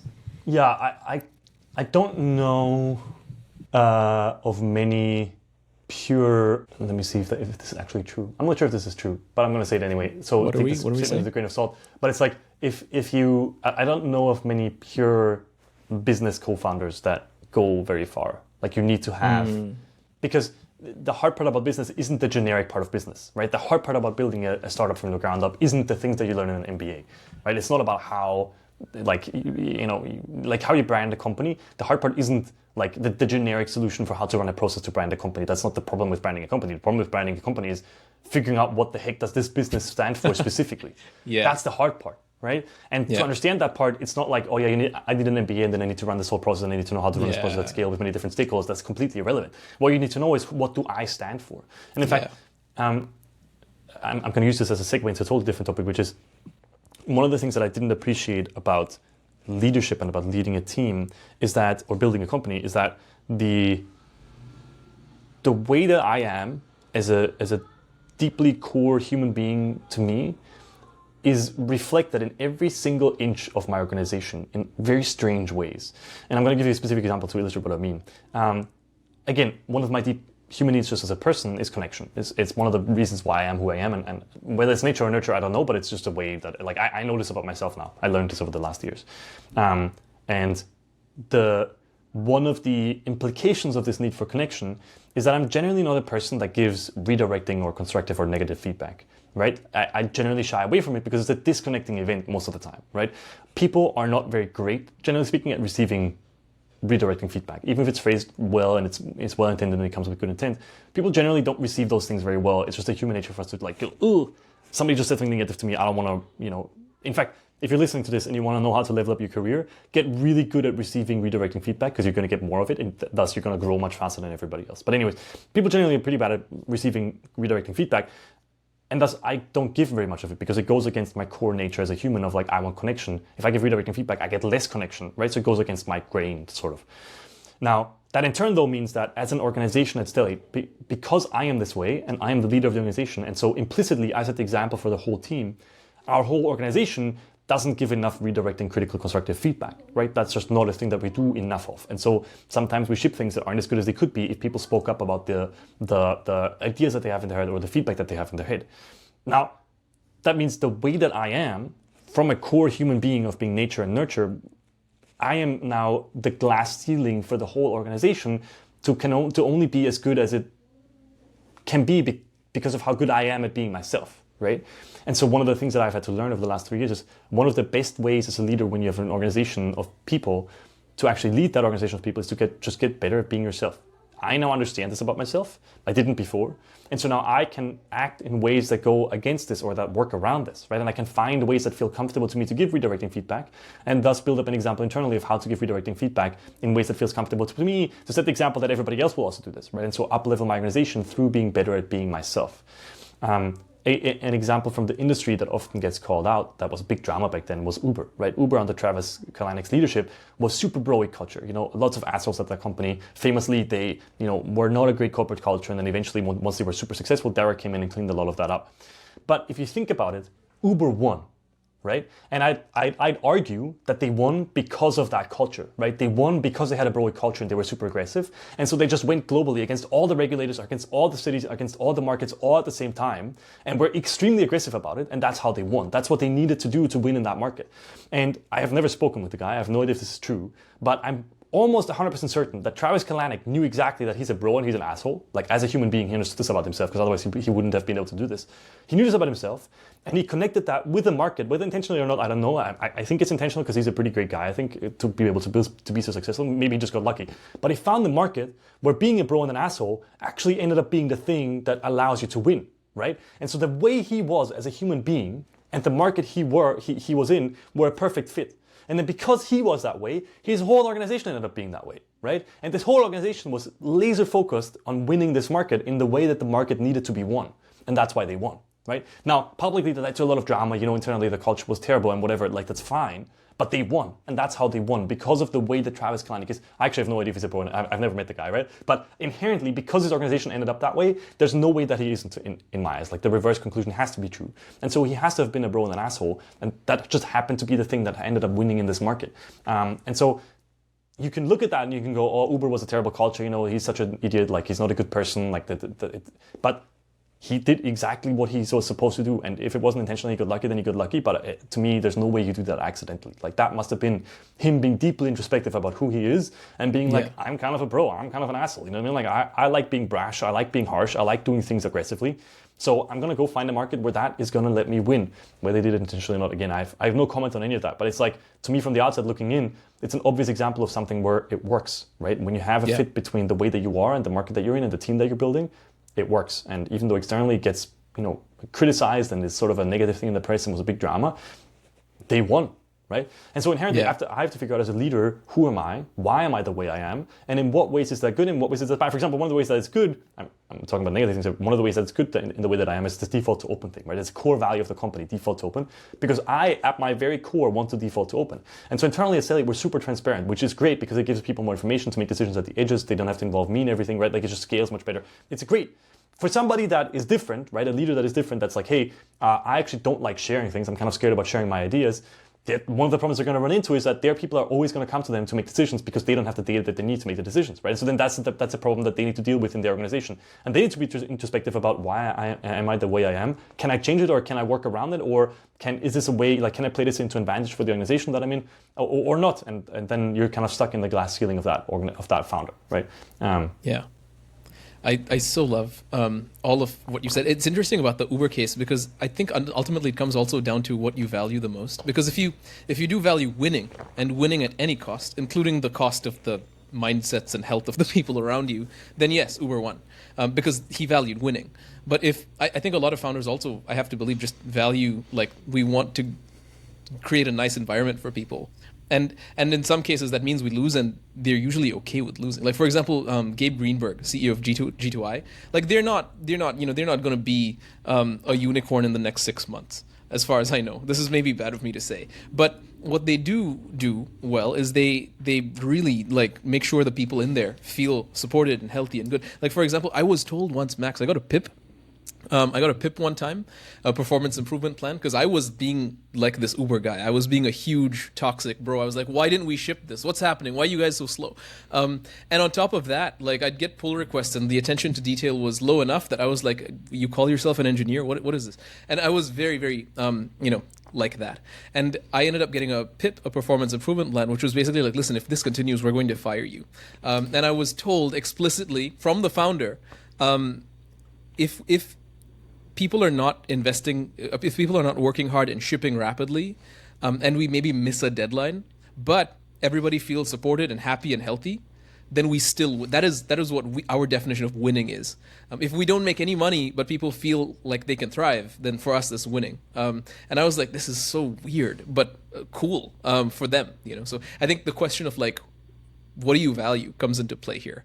Also, what go ahead. I just want to say there's some nuance to this, right? Because how long has G2I existed? G2I has existed for, what, 10 years, maybe? Yeah. Long time. Yeah, in our world. Especially for a service business, that's a long time to exist. Agencies usually go out of business much, much faster. And so then you have to look at that and you have to go, okay, why do they still exist? If their only motivation is to be nice to their people, they wouldn't still exist, right? So why does it work? And my hypothesis is, I actually learned this from Yovi, who is one of our engineers and used to work at Formidable. We're also a renowned, huge agency that's existed for a long time. If you think about the business of an agency, the thing that matters almost the most to them is the people. Because if they cannot go to a client and they can say, hey, we have all these really great engineers that are better than the engineers that you have, and you will get them for cheaper, nobody's going to hire an agency, right? That's a core value proposition of an agency. And so the core value proposition of an agency inherently is the people. And then you have to think about, okay, now these people, they work in an environment where they're constantly working on new things, many of which might not be very valuable in the grand scheme of things, right? Like agencies that often work on things that are mission-wise kind of irrelevant to the world, right? They work on marketing pages, on one-off marketing things. They work on weird features in SaaS dashboards that nobody actually uses. Like there's no, often these developers, I'm speaking generically about a large swath of people that might not apply to everybody. So if you're working in an agency and you don't feel this, that's totally fine. I'm not saying that everybody feels this, but often it's like agencies work on things that aren't really relevant. So the people at agencies generally are not going to have a large connection to the mission of the agency. You know what I mean? Like that doesn't have a mission. The whole point is that you're fulfilling somebody else's mission. So inherently, there's less of a motivation to work on those things. And so then you have to connect it with another thing, which is, so then why would really good people go work at an agency over just working on something where they're mission driven, right? Where they're working on something that they care about, where they're working on a mission that they really believe in. And it's like, well, one of the ways that an agency can differentiate itself to great people is by being really great to work for. Because many companies aren't, right? Many companies on this planet aren't great to work for. They're kind of shit to work for, but they have great missions, and so people go work for them because they want to work on a mission. But other people are like, no, I actually want to work for a company where it feels really nice to work there. And so then agencies differentiate themselves to the people that they can hire by being like, hey, we're just really focused on the people. Formidable is the same way, right? Formidable Labs very famously is like, we're really great to our people. We hire experts, we treat them really nicely.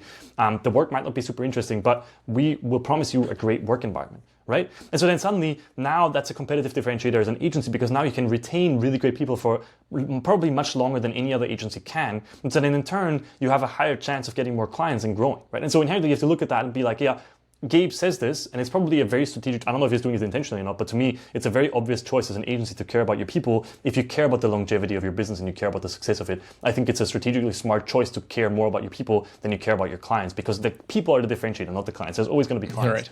There's not always going to be people if you have a shit work culture, right? Like that, why would there be? Nobody's going to want to work for you very quickly. And so that makes total sense to me. And Gabe's like, I have no idea if Gabe is thinking any of this, right? This is me from the outside looking at a business, but that's how I would analyze the situation. I would go, no, actually strategically, to me, that makes sense, right? I can reason through why that is the right choice for a service business like G2I.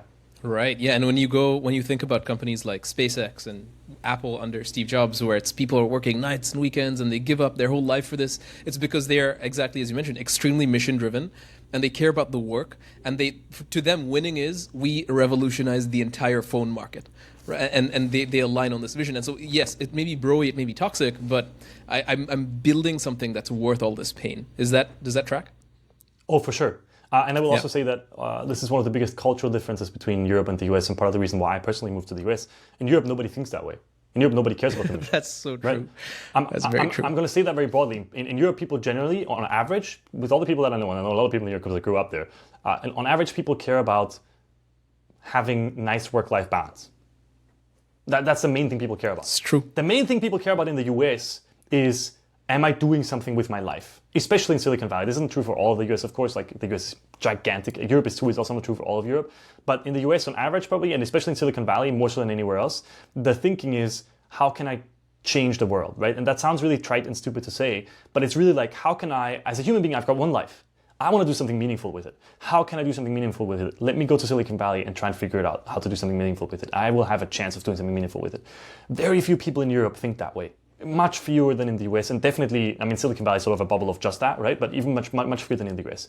You can argue about root causes and where that comes from and whether it's healthy or not, but that in turn has led to some outcomes that are really great for the US and I think less great for Europe, right? If you think about the economic impact of each of our respective nations, US is growing and keeps growing. It is the largest economy in the world. California alone, which is where Silicon Valley is the fifth biggest economy in the world. Literally, there's only 4 countries, including the US itself, that are a bigger economy than California, which is just one of 52 states, or however many states in the US, I don't even know that, one of 50 states that the US has, right? One state of the US has a higher GDP than every other country except for 4 other countries, right? China, India, US, and one fourth one that I've forgotten.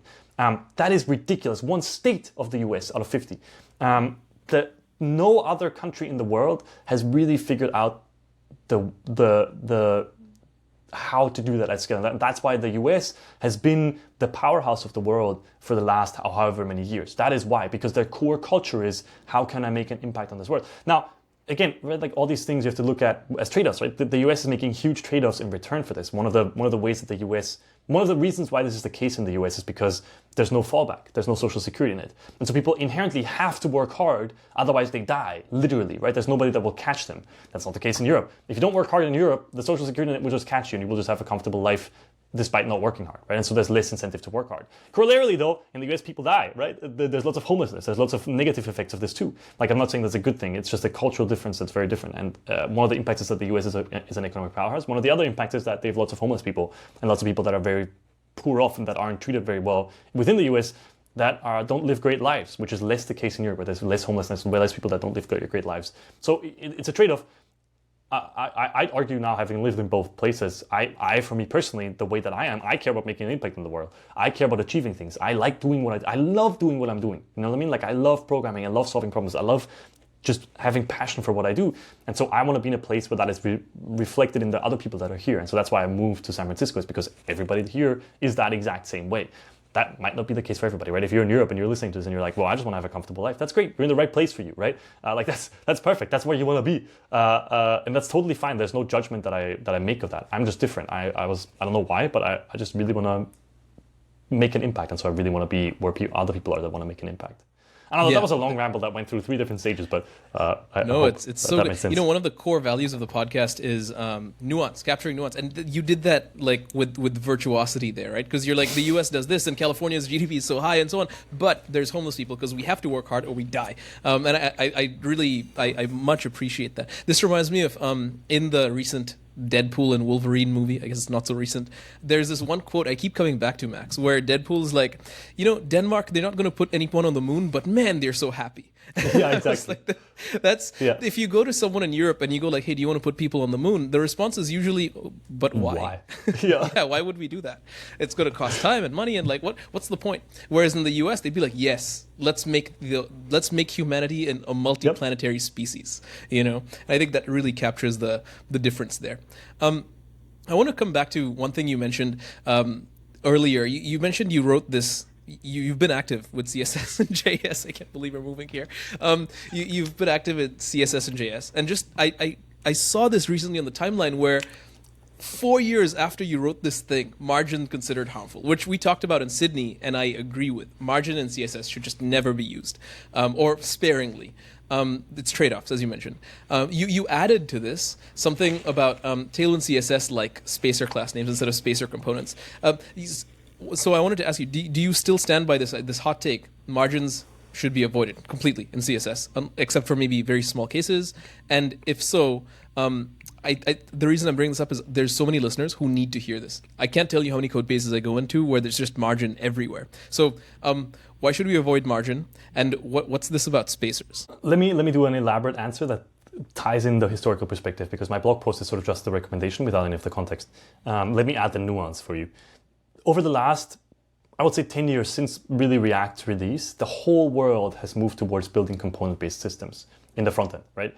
Because it turns out for the front end, building components is exactly what you need to be doing, and it feels amazing to developers, right? And so if they've taken over the world, pretty much everything is now built as a component-based system. No matter which framework you're using, no matter what you're doing, no matter what they're called, everything is built in components.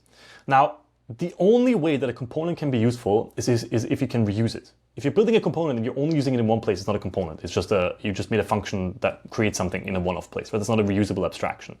You want to have reusable abstractions that you can reuse so that you save time, right? You want to have one button component that you can use for most of your buttons, and that way you don't have to keep rebuilding the same button over and over and over again. Margin completely fucks with that. It breaks the whole thing. Because if you make a button component, and in the button component you say margin top, margin bottom 0, margin left, margin right 2, then suddenly everywhere that you use a button, it's going to have no top, no bottom margin, and some left and some right margin.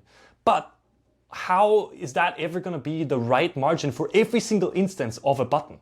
That makes no sense. You're going to have 50 different buttons across your applications in different layouts, different forms, different variations, different versions.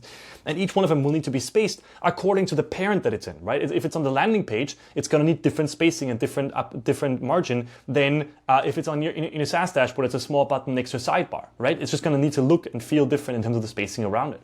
And so margin, if you add it to inside a component, completely breaks your component's encapsulation. Now, in every single instance of this component, it's going to have that exact margin, whether you want it or not. And I can tell you, you're not going to want it in every single instance. It's not a thing, right? And so then you are stuck with a component that is less reusable. Now, people solve this. One of the solutions that people do is they just pass in margin, right? They're like, oh, you can override the margin from the outside. You can just pass in a different margin bottom class name, and we will override the margin bottom class name that we have in the component.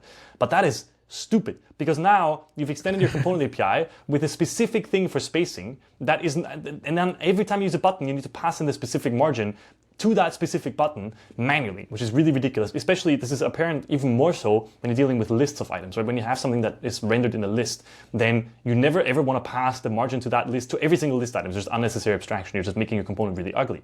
Instead, use spacer components or spacer class names. And those are spacer class names are less widely known, I think, but actually should probably be more widely known. They're effectively class names like space y2 that under the hood use the lobotomized owl selector. If you don't know what that is, that just selects every single child element of that parent to apply usually margin actually under the hood as an implementation detail to each of the children from CSS. And so you can say, hey, in this parent, every single section that I have, every single block, every single component that I render should be spaced in 2 steps on the ladder apart, right? And then that margin will apply to all the child component of that parent. Or you have a spacer component that you just call like space size 2, that does the same thing under the hood. It just applies space to every single child component. Now, that way, you've moved responsibility of spacing components to the parent. Each of your components only renders itself with 0 spacing around it, and then the parent is responsible for figuring out the space in its specific instance, in its specific context for each specific instance of that component that that parent uses. And so that way, you have full flexibility from the parent to lay out exactly as the components need to be laid out in that specific instance, in that specific context, and your components are more reusable across more contexts because they don't hard code the spacing that they use. And so generally, I strongly recommend people in the front end, and this essay is probably my most widely quoted essay, and lots of people refer to it because it feels much more manageable when you use spacer components and spacer class names than when you have margin in all of your components. It just makes no sense to have margin in all of your components. So just literally ban margin outside of using it as an implementation detail in spacer components and spacer class names, and then use spacer components or spacer class names instead. Makes the whole thing so much easier to maintain and use. Perfect. I'm so glad you said all that, because there's people listening now. I guarantee they're going to go rethink their margin-full components. And mainly, just for anyone who missed it, again, I can't emphasize enough, the main thing is it breaks componentism. It's side effectful. It's akin to like doing a network request to something in every button component. It doesn't make any sense, right? Yeah. It breaks encapsulation. So thank you so much for that. I want to ask you about luck. You gave this talk at AgentConf 2 years ago. I was there, and it was, I don't know if you've given this talk anywhere else. I haven't really seen that on the internet. But it was a very special time, and it was very intimate because it was also your community. It was in Austria. And you talked about, here's how I made my luck. Here's how a seemingly random series of events led me to where I am today. I have a literal company, and I never thought I'd be here. And it was going back to like a whiskey bar. Was it in Japan? It was somewhere. But I wanted to ask you, for the listeners, they didn't get to watch this talk. So how does one make their own luck like you did? Go watch that talk, mxs.is/lucky. But the thing is that the whole talk is about, or my whole philosophy is about the fact that when you look at my career, a lot of it seems like just random luck. A lot of it seems like, for example, my career really got kickstarted with React Boilerplate. And I literally woke up on the 25th of December 2015, I want to say, so the day after Christmas, or maybe it was the 26th, I can't remember, but somewhere around that time. I literally woke up in the morning and React Boilerplate had gone from 40 stars on GitHub to 500 overnight. Wow. And I was like, wait, what's happening? And it turns out somebody had posted React Boilerplate on Hacker News and it had been on the front page. And in fact, by the end of that day, it had like 2,000 stars, 3,000 stars, and ended up becoming one of the biggest open source projects in the React world overnight. And so you can look at that event and you can go, well, Max just got really lucky, right? Like he just ended up being really lucky. What you don't see is that under the hood, at that point, I'd already created dozens of repositories on GitHub that were open source. Literally dozens, but by now it's hundreds, right? And none of the other ones have you ever heard of or looked at or investigated, ever, right? But because I had made dozens of them public, one of them had the chance of resonating with the broader developer community on Hacker News or anywhere else, right? So if that specific event wouldn't have happened, if React Boilerplate wouldn't have been posted on Hacker News that time, some other open source projects eventually of mine would have been posted and would have gotten big, for sure, right? And it's not that I've gotten lucky. I almost got lucky on purpose, right? I almost got lucky because I tried to get lucky. And there's a few ways that I tried to get lucky. Because you valued sharing your stuff, because you valued connecting with people. Because I default to open, right? Because I default to open and I open source and used to open source almost everything that I built if I thought it would be useful to other people, I end up having hundreds of repositories on GitHub. The chance that one of 100 repositories is useful to somebody else and is so useful to the broader developer community that they will post it on Hacker News and it will resonate with many people is much higher than if you have 0 or if you have 1 or if you have 3 open source repositories on GitHub, right? The chance that one of 1 will get discovered, pretty low. The chance that one of 100 is going to get discovered, much, much higher, right? And so it seems lucky, and it seems like my whole career is effectively just a series of lucky coincidences like that. But I didn't get lucky. If I hadn't gotten lucky in that specific way, I would have gotten lucky in a different way. I have no doubt, and I would have a career that would look different, but would be equally successful, if not more. And so I focus on how can you get lucky on purpose. How can you make sure that you increase your luck surface area such that you have a higher chance of getting lucky over time? Some people would attribute, and I actually heard a bunch of folks say this around this talk, where it's part of it is spawning at the right place, being born in Austria, that's some luck. Being a white dude, that's some luck. So there's also like factors you can't control. What would you say to people who bring up those types of concerns? It's totally true. Yeah. I got lucky in so many ways in my life. And some of those you can't try again, right? Like I'm a white dude born in Austria to an affluent family that was able to get me access to computers early on. Not everybody in the world, in fact, today few people in the world have that kind of luck. That's just the way it is. Like it's pure privilege, and it's lucky that I got there. But I think if you're listening to this, right, you have access to technology. And so absolutely. Broadly speaking, the internet generally overall is a pretty big equalizer, because on GitHub, nobody cares what your profile picture shows. You can have the standard default GitHub profile picture. You can have an anime avatar. You can have a drawing. You can have a tree. It doesn't matter. If you make an open source project that's useful to developers, and in fact, if you make many of them, I can almost guarantee that one of them, if it's really useful to many people, will get discovered and will get popular, right? It doesn't matter who you are. It doesn't matter what your background is. And in a way, the internet is a big equalizer.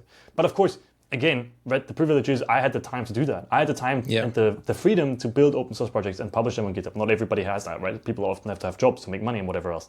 And so I got lucky in that way too, right? But I think if you're listening to this, if you can listen to 2 hours of a podcast of me rambling about all kinds of topics, I think you can spend 2 hours extracting something out of an app that you built to make it an open source library and publish it to GitHub, right? If you're listening to this, you're already part of the lucky group. I love that you draw attention to the internet as the great equalizer, because you could just have some anime character as your profile picture. And like you said, it doesn't matter. So what we really need to do, for those of us who care about increasing things like equity and so on, is really enhance access. Give people laptops, give people the internet, and then just unleash them on the great equalizer. I love that. I'm going to take that and run with it. I think it's time to start wrapping up, Max. And I want to ask you like the biggest question, the biggest question that I've been asking every single founder and CEO who comes on the show on this series, and this comes out of a discussion I had with some founder friends previously, who they were expressing almost like lament. They were like, "Man, nobody prepares you for this stuff." They go like, "If I knew now what I knew when I started, things would have been different and better." Kind of like you were saying, you spoke to these 100 people, you found out what the pain points are, you did this as the company was running.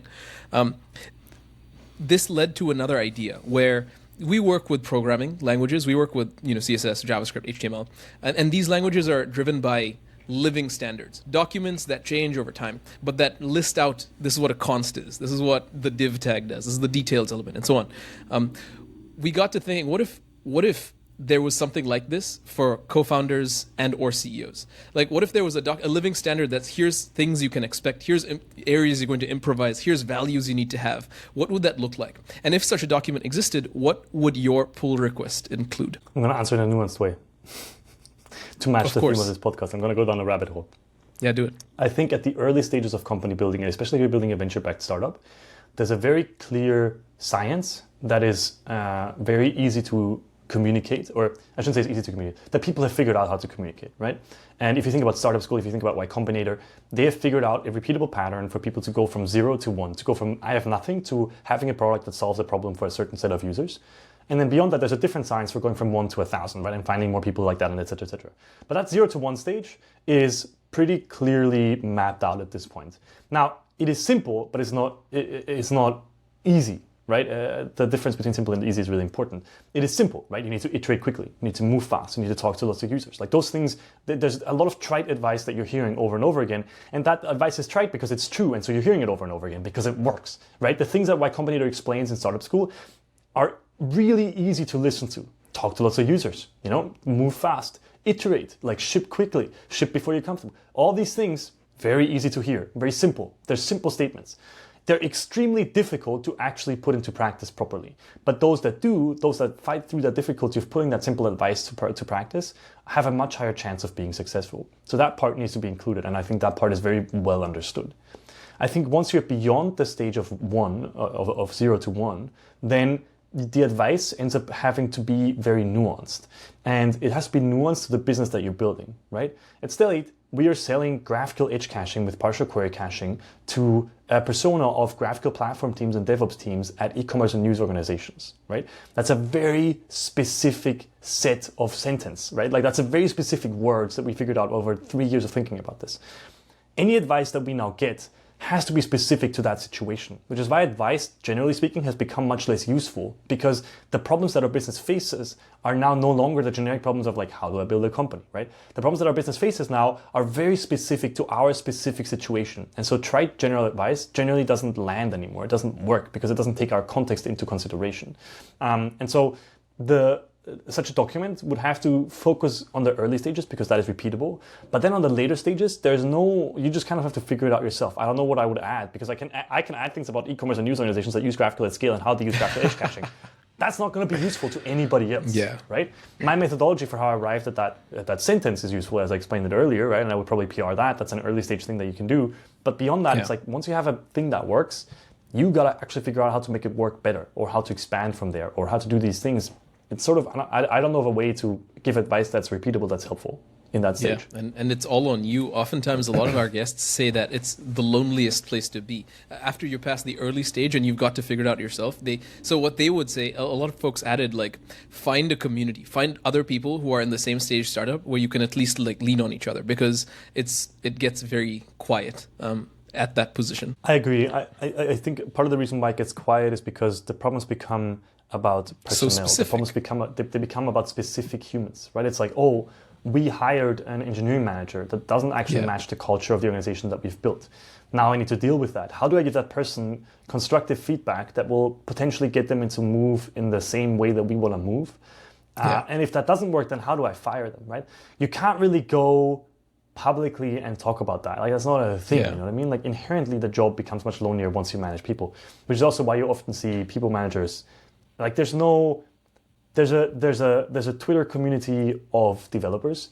I don't know that there's really a Twitter community of people managers that talk about their problems, right? Because you can't really talk about those problems publicly. It's not a thing that you Yeah. can do. And so inherently, the job of anybody that manages people is much more lonely, and you have to agree, find a community. That's a great tip. Yeah. Oh, awesome. Well, on that note, listen, Max, I just want to take a moment and just thank you so much for coming on the podcast. I learned a ton, man. I learned about your hyper fixation on what problem am I solving above and beyond what language, where in the stack, like what should I do, has been really beneficial to me. Also, your tips on how to talk to 100 people, do this research, and actually implement it in your product, I think has been super valuable. Of course, also the technical details of how Stellate is built, margins considered harmful, all of it. You've been such a treasure trove of information. And on behalf of myself and all the listeners, thanks so much for coming on the podcast and sharing this with us. Thank you so much for having me. If anybody wants to continue the conversation, I love connecting with people. So just ping me, Twitter or X, I should say, email, whatever you want, whatever communication medium works for you. I'd love to hear from you and hear what resonated and what didn't and what other thoughts it prompted for you. Fantastic. We'll also put those links in the show notes. Thanks again. Thank you for having me. Thank you for joining my discussion with Max Stoiber. I hope you feel inspired and motivated to build like I do. In fact, that's the whole point of this podcast, right? Like, you listen to these experts and you get inspired and you get motivated and you get rid of your imposter syndrome. All of this culminates in you feeling like, I want to build something, or I understand this and I'm going to go teach it to someone. And I hope that indeed happened around GraphQL, around caching at the edge, around performance, and around starting, scaling, and running a business. Now, if you're learning from and or enjoying this content, then a great way to support it with really no cost is to subscribe to the channel on YouTube and maybe share the link, and like the video, leave a comment, etc. If you're listening on Apple or Spotify, then if you can leave a review, any review you want, up to 5 stars, that would be extremely helpful, because it shows people that, you know, someone listens to the podcast and it's actually good, and it like informs the next person. So those are some ways to support. Thank you so much for sticking around. Thank you for being a part of the podcast, and most importantly, thank you for your interest in engineering.